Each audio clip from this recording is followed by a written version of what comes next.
No? Okay.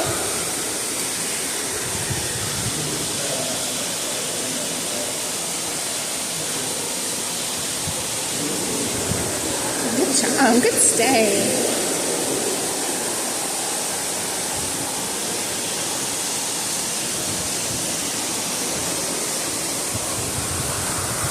Stand. Very nice.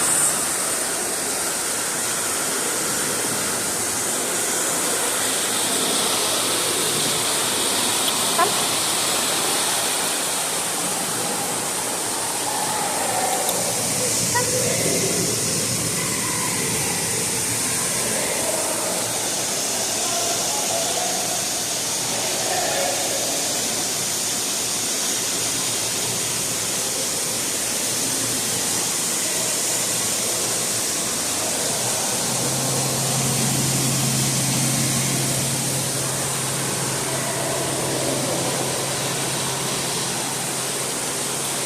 Girl.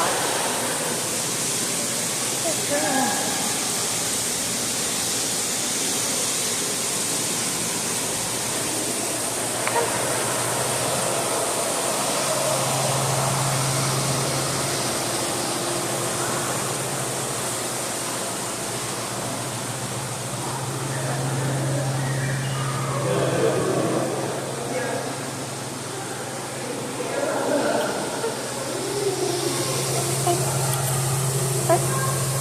Good job. Good girl.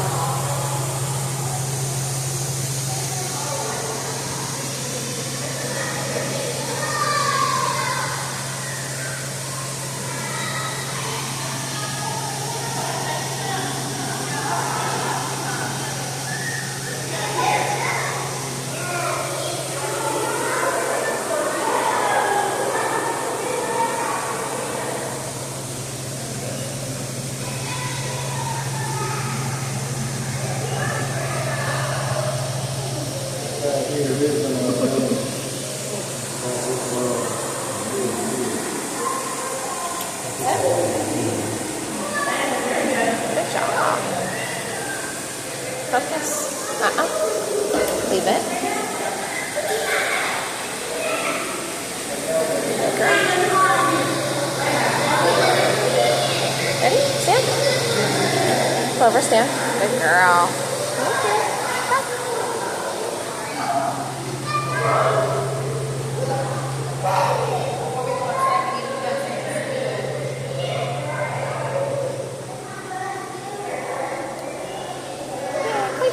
Come.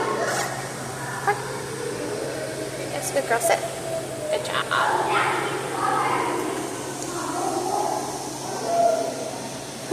Those fishes? Are they weird? Yes, ma'am. Good girl.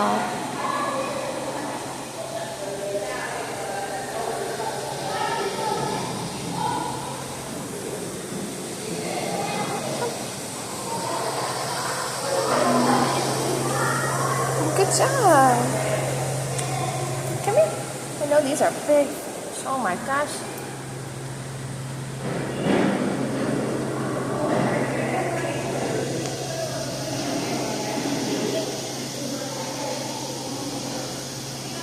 Good job. Good job.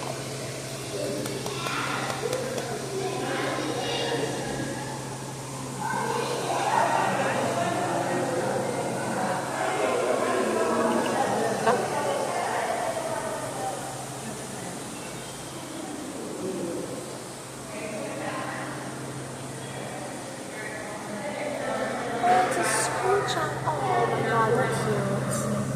Y'all look. Fucking adorable. Little screech owls. Sit. Good job. Do you focus? Yes.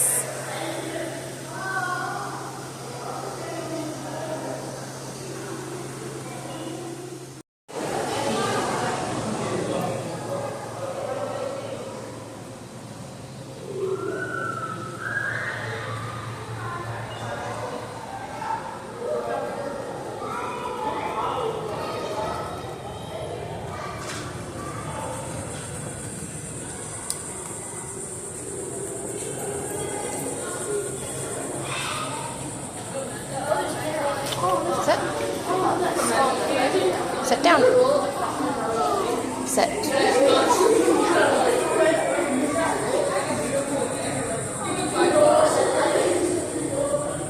Good job.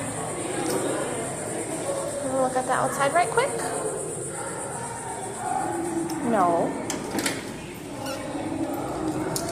Sit. Clover, press. Hey. Look. Yay, good girl.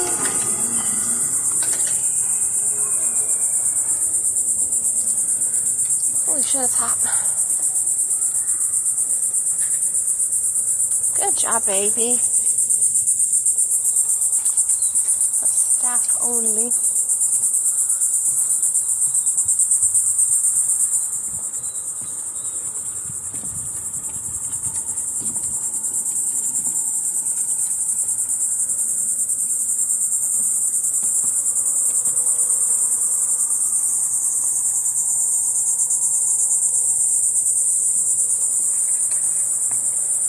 Oh, hi, girl.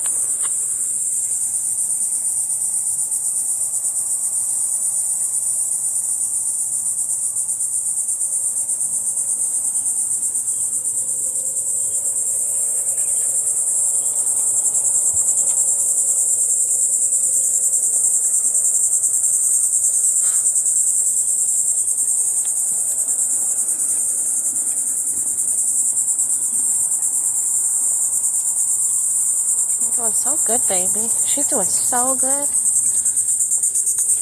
Tail is low but not tucked, which is really awesome. I'm very, very proud of her.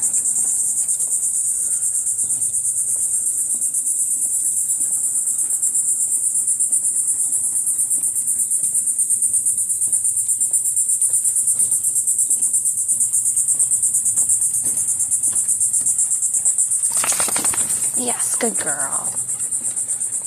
Good job, babe.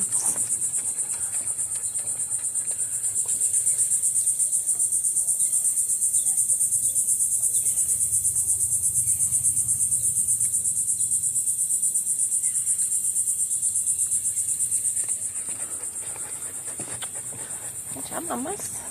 This side. Heel. Heel. Good girl.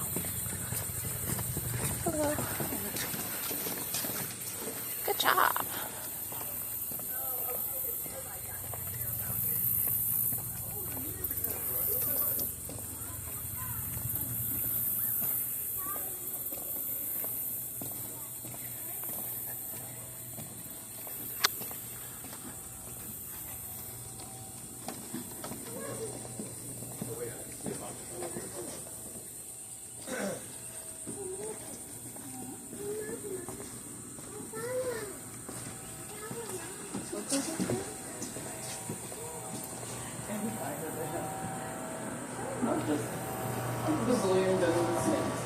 So many things like giant eyes, like spiders, like this big, just in your house.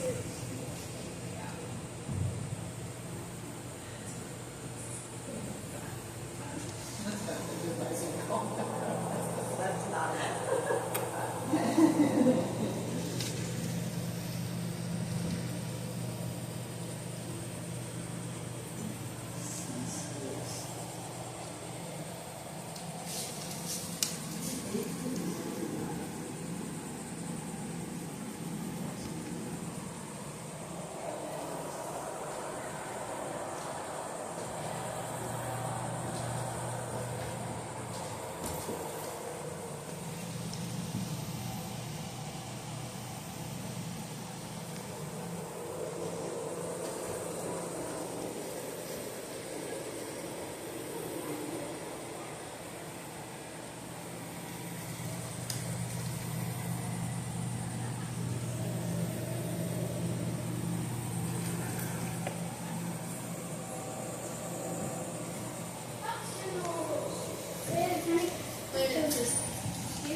Down there, Copperhead Lane, right here.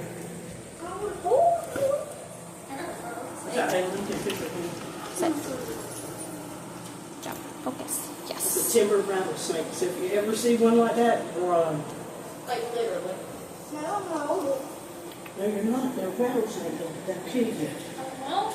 Let me get a picture of Reggie by the. And there by the snakey, Reggie. Reggie, what are you doing with that snakey?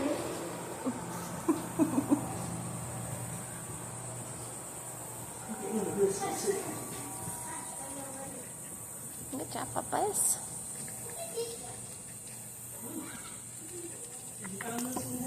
Clover. Hey. Pause it. Come here. Sit. Good. Good. Sit. Focus. Yes. Good girl. I want a picture. Of what? Oh, yeah. Danny's trying to sea turtle. Say sea turtle. That's a short kiss.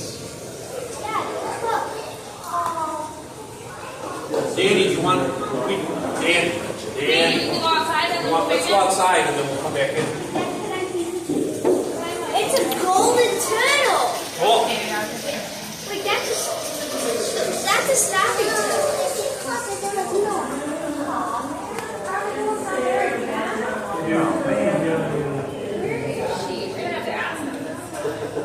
Mommy, do you know? Yes, but then he's so bad.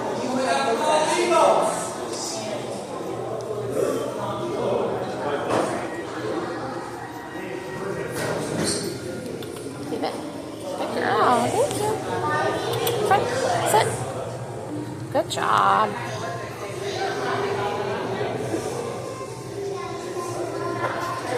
Look at this good girl.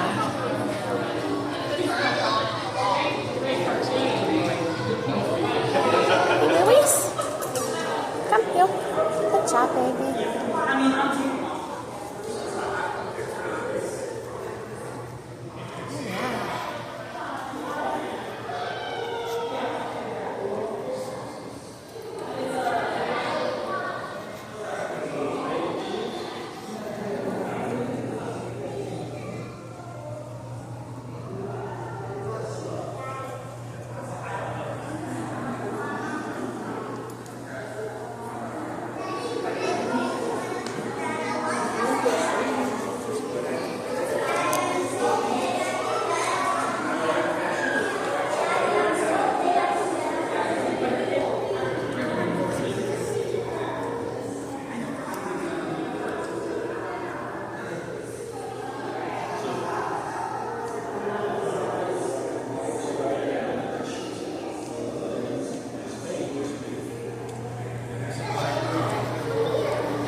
Hold on.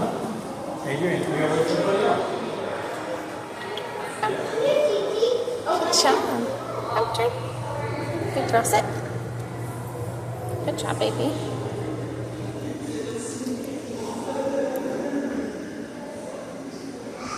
What are you doing? What are you doing? You gonna go sit down? Yeah. Good job. Yes. Good shake. Good paw. Good girl.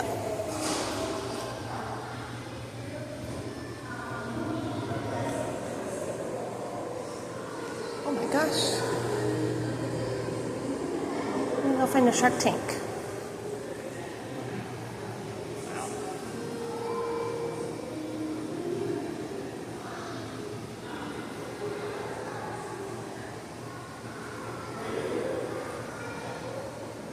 Beautiful.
Turn.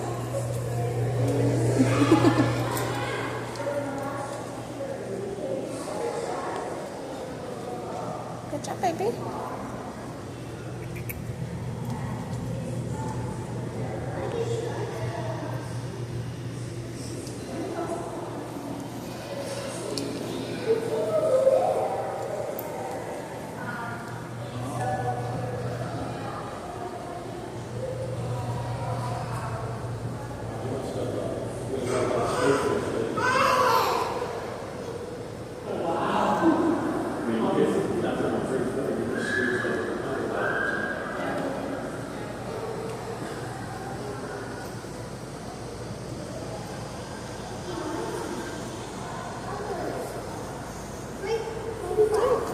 Go sit.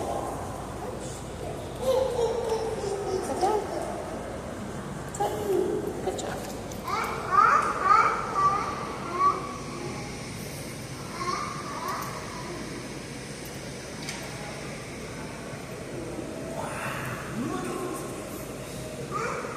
Let's see the shark above. Look up above your head. There he is.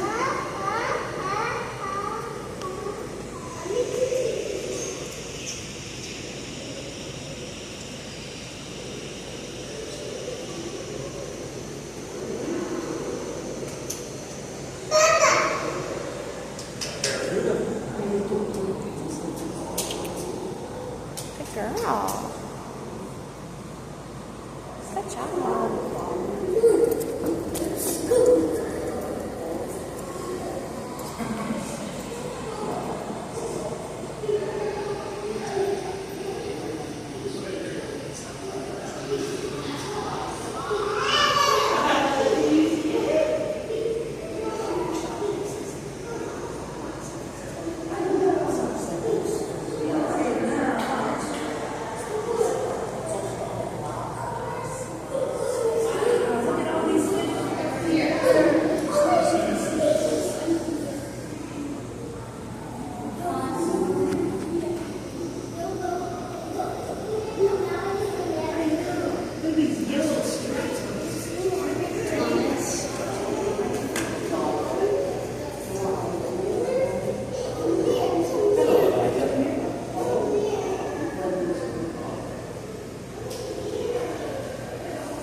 Good job.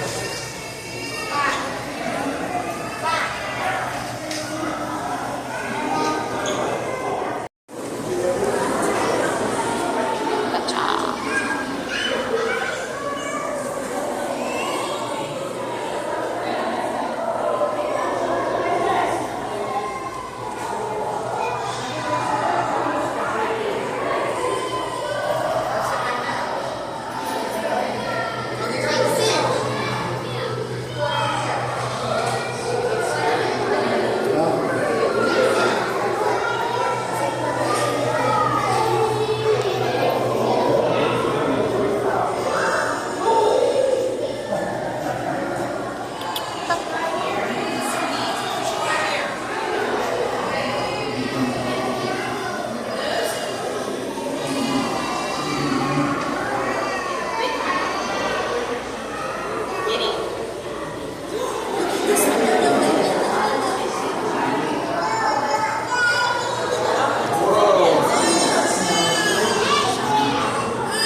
Good job.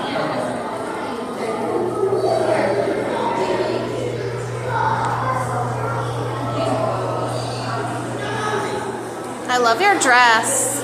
You look so pretty.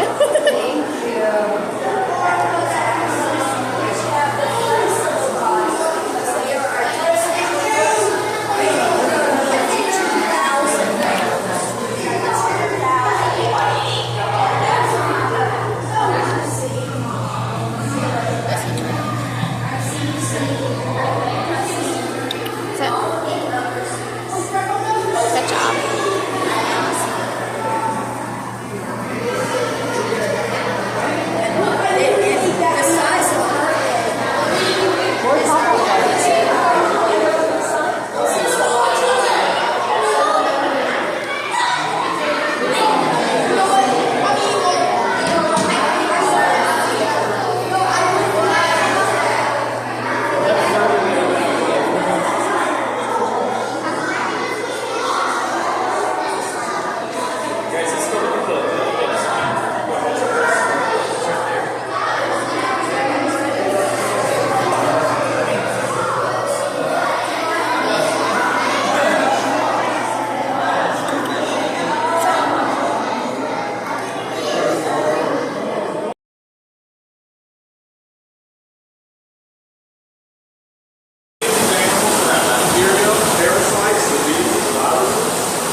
better watch your butt.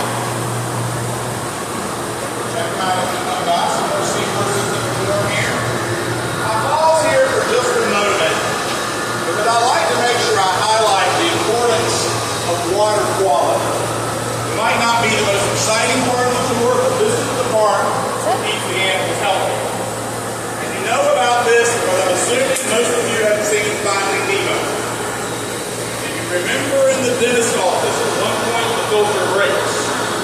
And when the filter breaks, water gets dirty and the fish start to cough and get sick.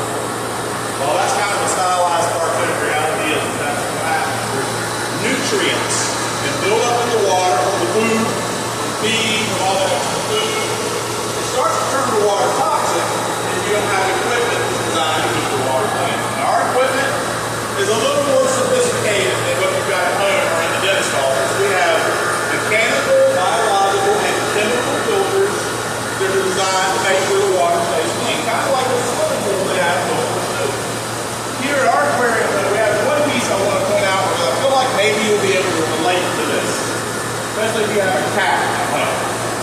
These big blue chambers are called sand filters. They're packed with sand.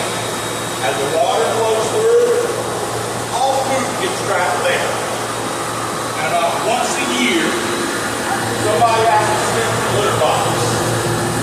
You have to open it up, climb inside with a special suit. You've seen the show Dirty Jobs. I actually sent Mike Rowe an invitation to come and film maybe one day we'll see it on TV. We're trying to highlight that while you work at the aquarium, it's fun. I get to dive with the sharks. I get to train the otters. I get to do tours like this, which I really enjoy doing. That ain't fun. Moving and dealing with all that stuff. That's why I always look forward to summer. We schedule cleanings around the time of year when our interns show up. Yeah, I'm always looking for young, small people who can fit in there, maybe help me keep it clean. I don't think you're quite old enough yet, though. When you turn 18, come back and see me. I got a job you can help me with. Keep the filters clean. What do you think? How about diving with the shark? You dive with the shark. How about the river otter? You want to take care of the animals, guess what? You have to take care of the food, too. All right. Okay.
These sea turtles are loggerheads.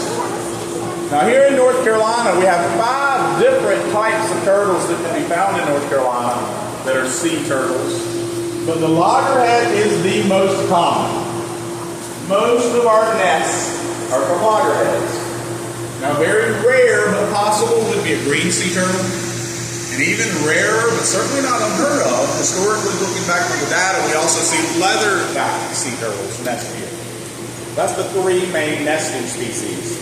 Now the loggerheads that we have at the aquarium are what we commonly refer to as bottom of the nest turtles. I want to remind you the mama turtle will dig a nest that's around waist deep. In that nest she'll lay around 100 eggs. Out of all of those eggs, not all of them are lucky enough to be strong. Some of them are weaker. When the healthy, strong turtles climb up to hatch, the weaker turtles get pushed down. and they often will die in the bottom of the nest. She has over 100 babies for a reason. They're not all going to survive. We estimate 1 in 1,000 survives its first year. 1 in 10,000 will survive to maturity. So very low odds of survival. What we've learned is that those at the bottom of the nest typically just need a little bit of a head start. So thankfully for these turtles, there are volunteers and scientists who will do nest excavations. After the nest is hatched, they will dig up the nest and they'll look for any weaker or injured animals that might need a head start. Those are the turtles that spend time with us here, and we may keep them, some of them, if they're healthy and they just needed a little bit of TLC, we try to get them back out there very quickly, within 24 to 48 hours. But it's very clear that some of them are dealing with more serious issues that are going to take longer term rehabilitation. And when we're going to have to put a lot of care into caring for the animal, we want to keep them until they're large enough to survive. And our tagging studies are very clear. When they're little, everything is. Once they get to be about the size of a dinner plate, they survive. So we typically keep them, these are all about a year old. Born last summer about this time. Our plan is by the end of the summer, hopefully they'll grow big enough to be able to do release. About the size of a dinner plate. Any questions at all about our sea turtle baby? You know, they eat a lot of different things in the wild, so here at the aquarium we've got to give them a mixed diet as well. Recently, I know that they eat a lot of shrimp. They eat a fair amount of clam, and we mix in quite a bit of different types of saltwater fish that are commercially available as well. Because all of their food comes in frozen, we actually make them a special turtle brownie. Yeah, it sounds good, but I'll tell you, we all try it at some point during our career. It's not really good. It's more like fish-flavored jello than a brownie, but it looks like a brownie. What they do is they mix up a lot of different vitamins and some fish meal and things, and they put it together and emulse it. And it ends up being a nutritional supplement to help make sure they're healthy. Because most of their food is frozen when it comes in. Good questions? Any other questions about sea turtles before we move on to a year old? Yeah. They first come in, they're about, they haven't seen our first one yet this year. Sea turtle nesting season starts in May. That's a 60-day incubation. So usually around 2 months in. So usually around Did you get it? Was I in the way? I'll move if I'm in the way. I'm sorry. I know some of them have discovered our puppet, so I want to make sure I point him out real quick. Yeah, everybody notices him because he is a very unique fish that is normally out on display. If you've come to the aquarium over the years, you might be missing what we've kind of picked up the nickname Bubba, which is his nickname. He spends most of his life between the Caribbean Sea itself. But before summer started, we started to recognize we had some what I'll call territorial disputes. I always relate to this with the sibling rivalry. When we're displaying animals together in a community setting, it's not unheard of for some of these animals to kind of get frustrated with one another sometimes, especially during feeding times.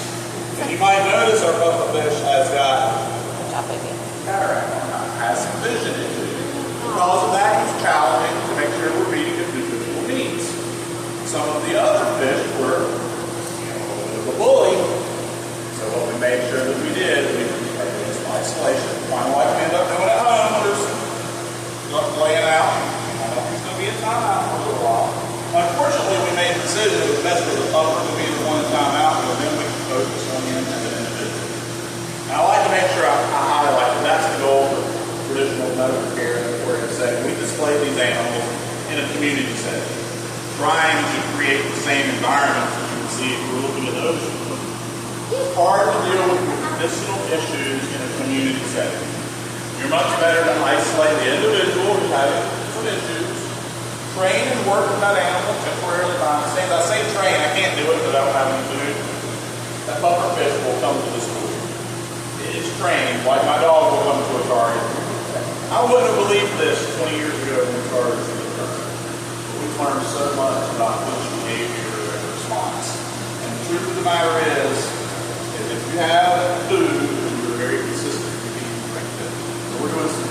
training with this fish to make sure his needs are being met from a nutritional standpoint and working to really feed and figure out the best way to feed him and isolate it. And then the goal is to reintroduce him back to the display with some new trainings and some new techniques that we growth that will allow for a little more communal environment.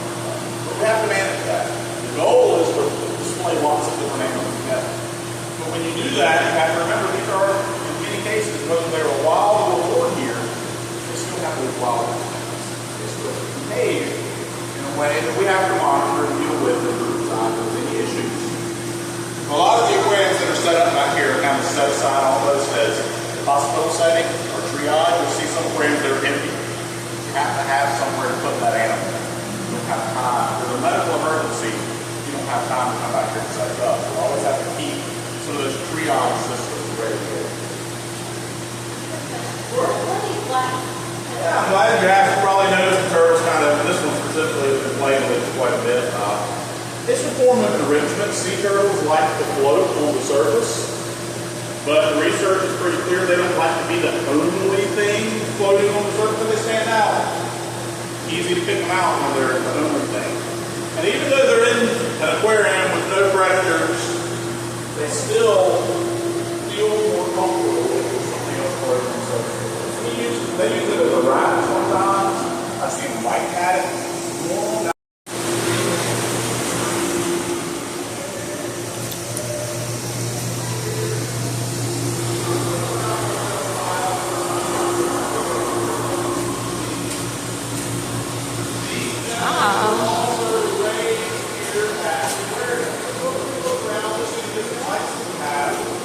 What I really want to point out is right here. Aww. Hanging down in this water, you'll see these little plates. And if you look closely, each one of those little plates has little dots on it. That is a baby jelly developing its collar. A jelly is like an anemone. They start out with a mouth and a row of tentacles. And then they break off and become what we recognize as a jelly. And we figured out that life cycle, and now here at the aquarium we are raising moon jellies, sea nettles, and the slime jellies. Just another example of how the aquarium is becoming more reliant on our ability to raise these animals and less necessary on having to remove them from the wild. Any questions at all about the jellies we're feeding? You know what? We don't catch them, we raise them here. Now the very first babies, the mama and daddies that we catch, we had to go out and we had to search. You know, the specially designed net we use to do that too. And for that, usually you have to take buckets of water and oxygen. It's pretty hard. It takes a lot of time.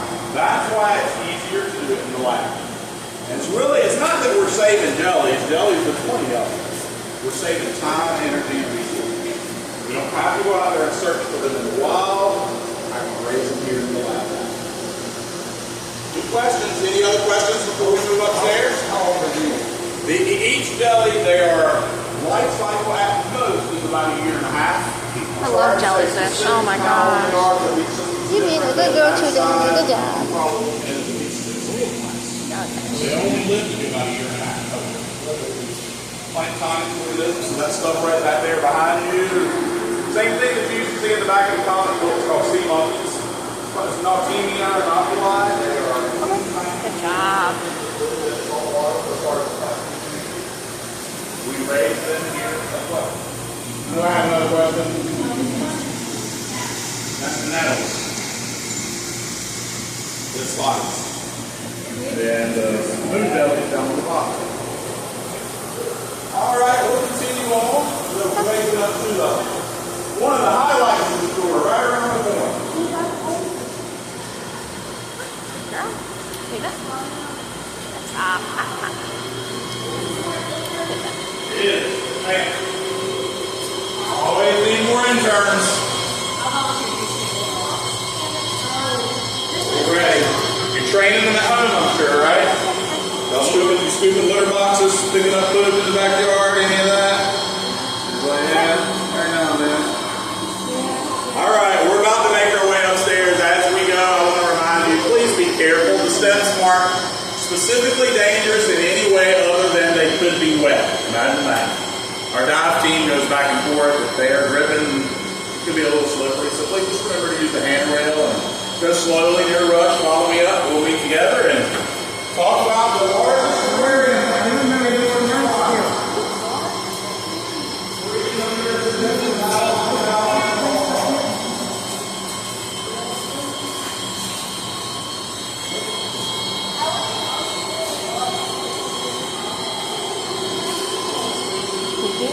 Go slow. Good job. Oh, thank you.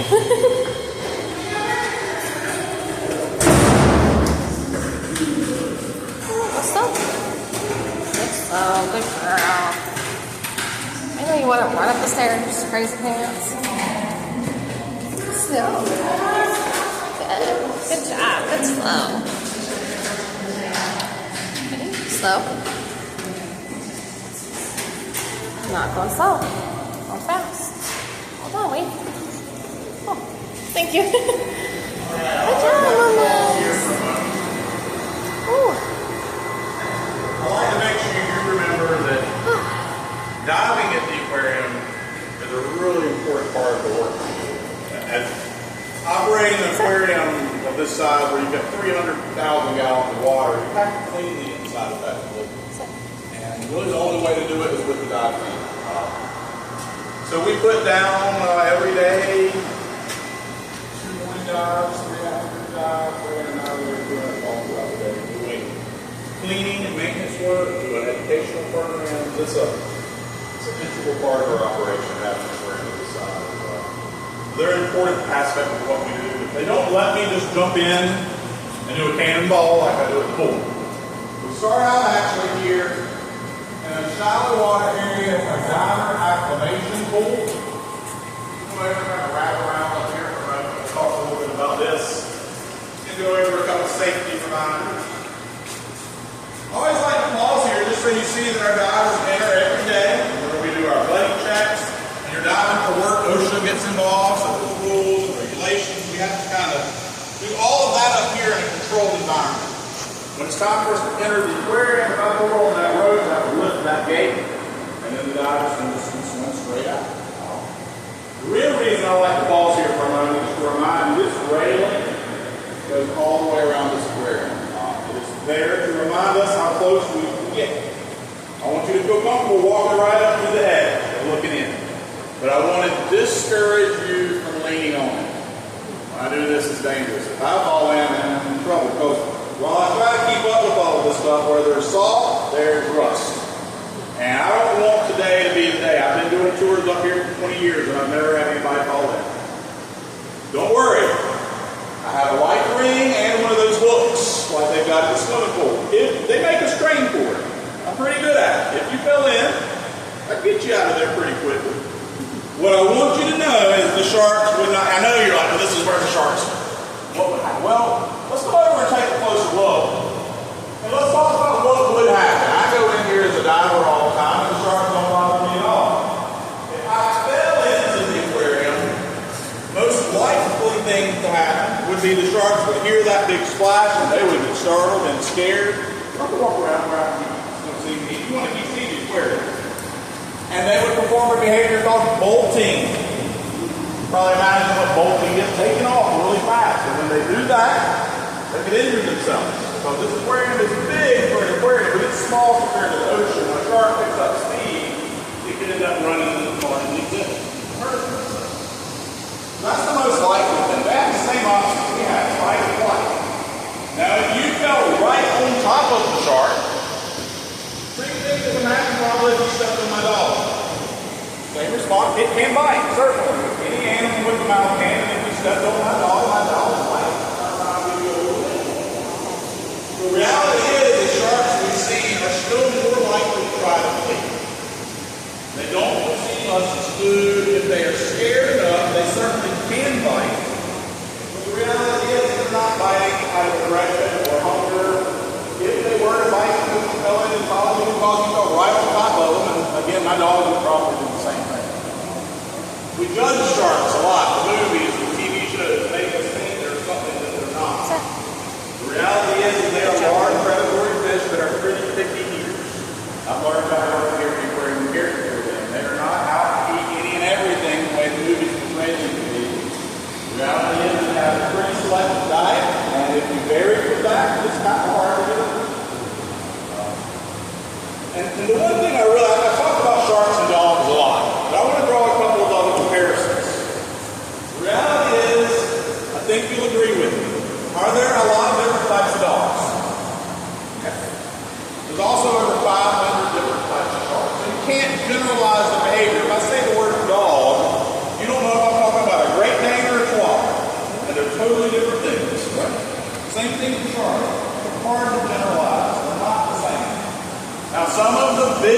dogs are actually pretty gentle.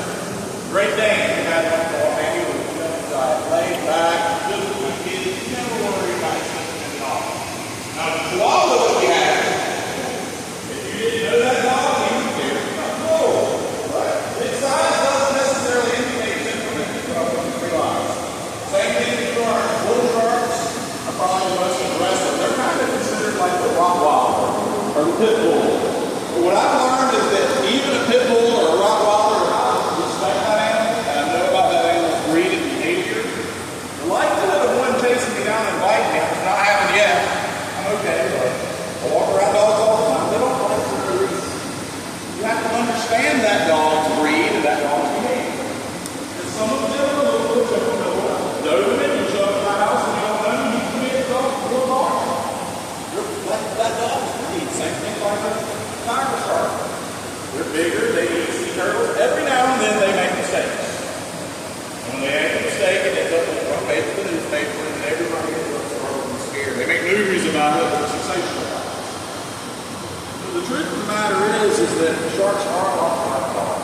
You respect them and you understand their behavior and their breed. The likelihood of having a problem is slim to none. On average, here in North Carolina, we see 3 shark bites a summer.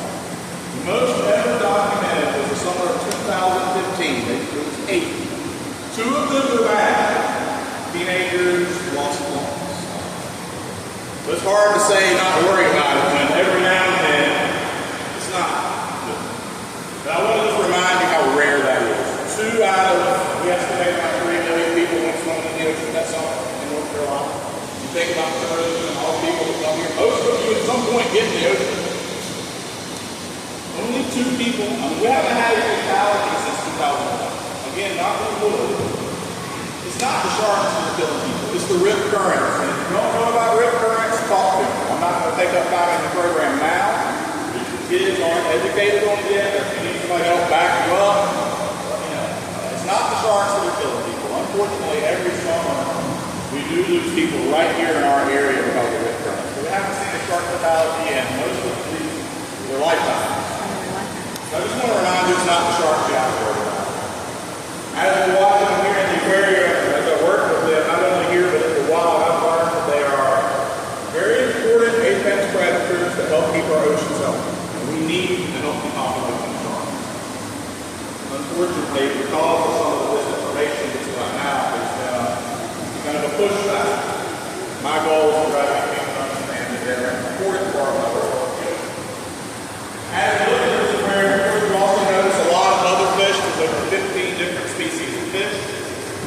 I want you to recognize that they're all native to North Carolina. This aquarium was designed to be a recreation of an actual site. If you're a scuba diver, or you're a fisherman, or you're just like going on the boat, you can take the boat to the U-352. It was the first German submarine stuck off North Carolina coast in World War II. We sit down a team of divers, archaeologists, they mapped the wreck out, and then they came back to a lab and they built a model. Just like when I was y'all's age, I like to build a model of cars. They actually built a model submarine to look just like the real thing. And then we populated the aquarium with the same types of fish that you would see if you got the chance to go out. We recognize most of you will never make the trip. Most people sit on the beach and look at the ocean and it's great. You don't really know what's out there. Our goal is to try to recreate that so that a visitor to the coast can gain an appreciation and understanding for how awesome our natural resources are around the coast here. Any specific questions that you might have about what you see in that? The sharks are still wild caught. We are working on an artificial insemination program, but we're in the infancy of those stages, and it's probably at best 10 years out. But right now they are called looking on with large, heavy tackle. You have a boat that's set up and designed with large enough aquarium for transport, and then you bring them in. You have an 18-wheeler waiting for you at the dock. Transport into the truck, and our aquarium is designed actually to see this high beam goes all the way down to that end door. That's a holding dock. There's a winch. We can lift them up, slide them in, drop them down. 4 to 5 minutes they're out of the water at the most, and we've got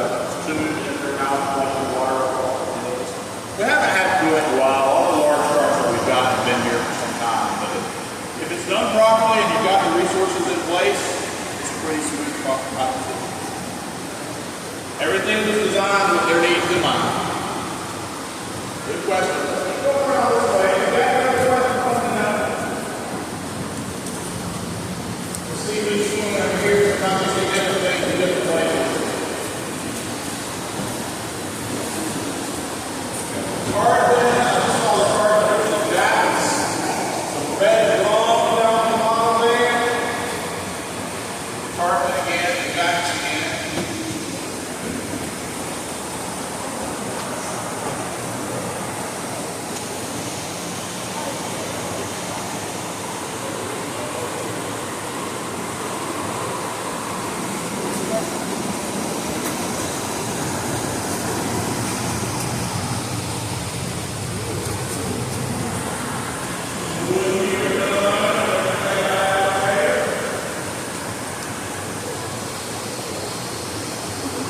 Sit. Good job.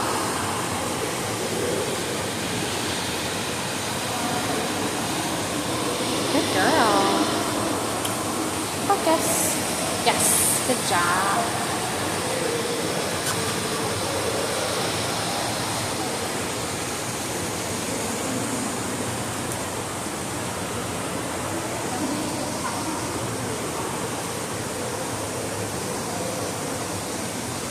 Downstairs, you can go through the very first door, and I'll meet you right there in that hallway. How old is that barracuda?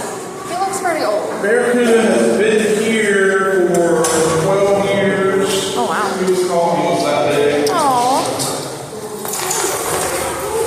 He's probably pushing on 13 years old. Yeah. Do they have a pretty good lifespan? Yeah, Barracuda has been documented. They did a couple of studies. They looked at the earbone, and the earbone was all free.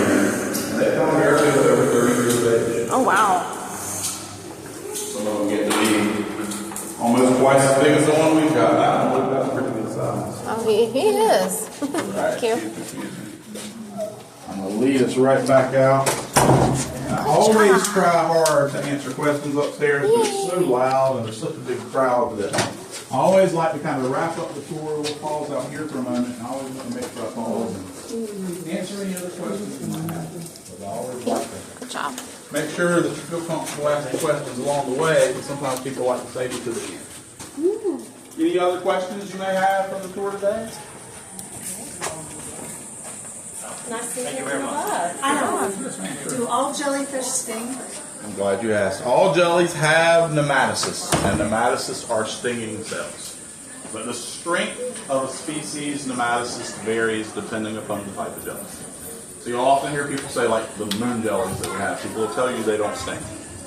I'm here to tell you that's not accurate. The majority of your body's got a thick enough dermal layer that their nematocysts can't penetrate your skin, so you don't feel it. You might feel a mild irritation, but it's not painful. Unless they happen to get you brushed up against under your eyes, around your gums, other sensitive parts of your body that thankfully are typically covered by a bathing suit, where your skin is much thinner, they can still sting. So it's a little bit of a misnomer to say that type doesn't sting. It's about where did it hit you and about what type of jelly it is. Some of them, of course, are super painful, and it lights you up bad enough you're willing to let your friends pee on you. I'm here to tell you that urine does not work. You're better off to use vinegar. I know this from personal experience. I'll admit, surfing in Costa Rica was far enough away, I didn't know what it was, but something got me good, and I was hurt. And my buddy Matt was like, I was like, whatever. Golden shower didn't help at all. Now, not only do I have to live with the fact that my friend peed on me, every time I see him, 25 years later, he's not like normally, how are your kids? We're just a little small talk, breaking the ice. Every single time. You remember that time in Costa Rica? I end up talking about it myself, but I like for y'all to learn from my mistakes. It is a common myth that urine and peeing on it works, but what's that? Steak. The best, the meat tenderizer can work. Sometimes you'll hear people say that. The best thing you can do that you've all got access to, hot water. A lot of times, if you don't have anything else, the hottest water, and that's any marine envenomation, whether it's jelly, stingray, something about their protein is made up in a way that when you heat it up, it breaks it down and alleviates the pain. So even if you don't have all this other stuff that you're like, yeah, like I've got that, you can probably find some hot water. A really good, thorough, and when I say hot, I mean like as hot as you can stand. The hotter the better. Yep. Hurt stings so bad that you forget about the bill. Oh, you were going to ask about the man award. He was curious about the man award. Yep. The guys around here now. Yes, they have certainly been blowing in quite a bit with the predominant southwest wind that we've seen. They are what we call a colonial hydrozoan. So they're similar to a jelly, but they're different. And they're a colony of different animals that I always think of them as transformers. I don't know if y'all know what play it meant. It's like the ones that come together like Megatron. 3 or 4 different things come together to make what we call a man of war. It's not just one organism, it's a colony of these organisms that have learned to be mutual together. So they're a little bit different than a true jelly, but they're very similar, and they definitely have a painful sting. I've done something about one of those before too. We've seen a lot this year. Predominant, they are a warm water species, and we've seen a lot of strong southwest wind, which blows warm water in, and they're just drifting. The currents take them wherever they go, so when the predominant currents push them up, we will see them all over the beach. And they will still sting when they're up, so be careful with your dogs too, or anybody that's out walking, even when they're up on the beach, they can still sting. Good question. Thank you. It's my pleasure. I'm blessed to have a job I enjoy. I hope you all enjoy spending some time with me today. Thank you. It was great. Yes, awesome. Enjoy the opportunity. I'm sorry. Georgia.